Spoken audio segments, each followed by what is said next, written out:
O governo de Mato Grosso e instituições parceiras realizam hoje e amanhã, em Várzea Grande, a segunda Conferência Estadual de Assistência Técnica e Extensão Rural. O objetivo do encontro é alinhar as políticas públicas para que os serviços de assistência técnica e extensão rural cheguem a mais propriedades e a mais famílias. Para falar sobre esse assunto, eu converso ao vivo agora aqui no Jornal da Manhã com a secretária executiva do Conselho Estadual de Desenvolvimento Rural Sustentável, Indira Nasser. Bom dia, obrigado pela sua presença aqui com a gente. Obrigada a você.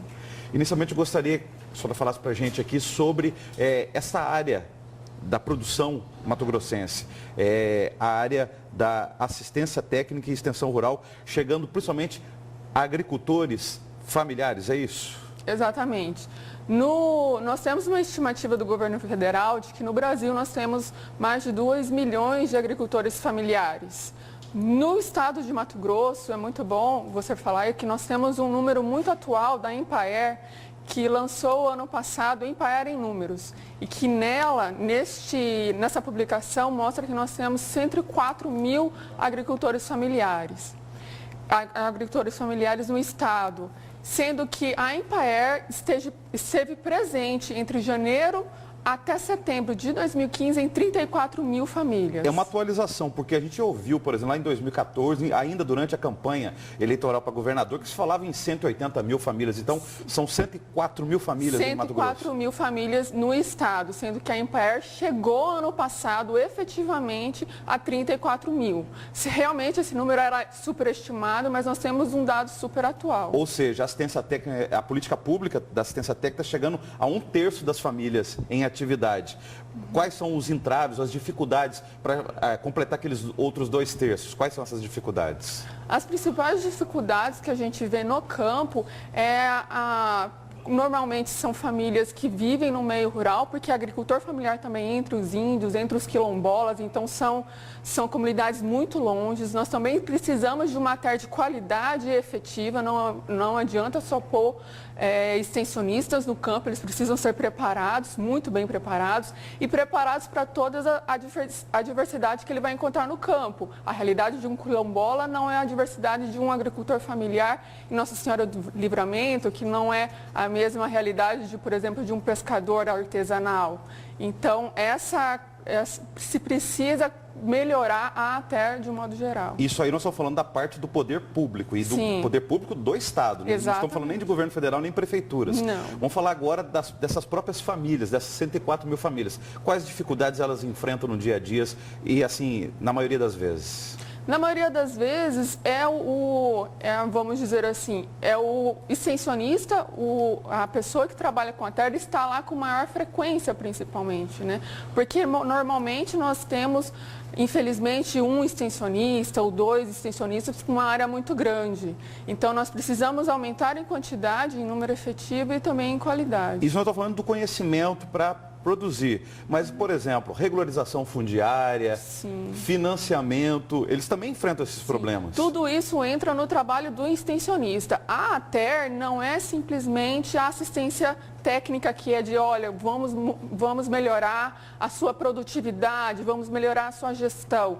A extensão rural também entra na família do produtor. Olha a agricultura familiar como um todo, porque lá é um elo familiar, né? Porque lá se tem a família trabalhando, lá se tem os filhos normalmente trabalhando também. Então chega até esse trabalho da assistência técnica, chega também cuidar da saúde desse produtor. Sim, exatamente. A educação dos filhos. E com certeza fazer com que as políticas públicas que se tem chegar ao conhecimento desse agricultor familiar, dos financiamentos que se tem, as linhas de crédito que se tem, tudo isso às vezes ele não tem conhecimento e é também objetivo do extensionista. E coletivamente vocês também acabam olhando, por exemplo, um problema de uma estrada que está de difícil acesso, uma ponte que caiu, ou uma poluição ambiental que está acontecendo na região e está prejudicando essa produção. O trabalho de vocês vocês também chegam a fazer um diagnóstico desses problemas e encaminhar para as autoridades competentes ou não chega nessa área coletiva, não? É essencial que isso chegue, porque não há como um agricultor familiar produzir se não tem estrada para ele desovar a sua produção. Não tem como ele produzir se a fazenda lá de cima está poluindo o rio e contaminando todo o seu lençol freático, e assim ele não pode usar irrigação, mesmo tendo uma linha de financiamento. Então, a assistência técnica e extensão rural é algo muito amplo e precisa ter uma integração muito grande. A grande produção agropecuária se preocupa em agregar valor, fazer agroindustrialização, não só ficar exportando matéria-prima. Na agricultura familiar, há essa demanda, ou seja, os agricultores familiares também querem isso, agregar valor, fazer uma agroindustrialização, ganhar mais dinheiro, gerar emprego e renda em Mato Grosso, não só fazendo produção primária? Com certeza, essa com certeza é um dos objetivos da agricultura familiar, porque a terra ela é uma fomentadora para essa mudança de paradigmas das commodities também para a agroecologia. E assim agregar valor, como por exemplo nos orgânicos, e assim nós temos alimentos saudáveis justamente para a população. Tudo isso que nós já conversamos aqui na entrevista e muito mais, vocês vão debater lá na conferência estadual. Fale para a gente então dessa conferência que acontece hoje e amanhã. A conferência estadual começa hoje às 13 horas, e se inicia com credenciamento e vai esse credenciamento até às 17 horas, quando será iniciado a conferência até às 19 horas e amanhã o dia inteiro a partir das 8 horas. Vai ser em que local? O local é do Centro de Estudos da FETAGRE, que fica em Várzea Grande, se chama Centrecir. E qual que é a consequência dessa conferência? O que vocês definirem, ela é deliberativa, o que vocês definirem na conferência terá que ser adotado pelos governantes como políticas públicas aqui em Mato Grosso? O foco é de que nós teremos vários frutos dessa conferência estadual. Um deles são proposições que nós vamos embasar nelas para se fazer o plano estadual de assistência técnica e extensão rural, que com certeza vai também ser utilizado dessas proposições. Entre 10 e 15 proposições nós vamos levar à Conferência Nacional em Brasília, agora em maio e em junho, e também nós teremos também um relatório final de toda essa conferência. Então, são anseios, literalmente, essas propostas são os anseios dos agricultores que estão lá no campo para as políticas públicas, e é nosso papel levar isso ao conhecimento. E essas demandas também podem ser municipais encaminhadas às prefeituras mato-grossenses? Sim, com certeza. Foi feito antes da conferência estadual, as conferências territoriais em 7 territórios e uma região. Então, são os anseios bem particulares, mas também de forma abrangente de todo o estado.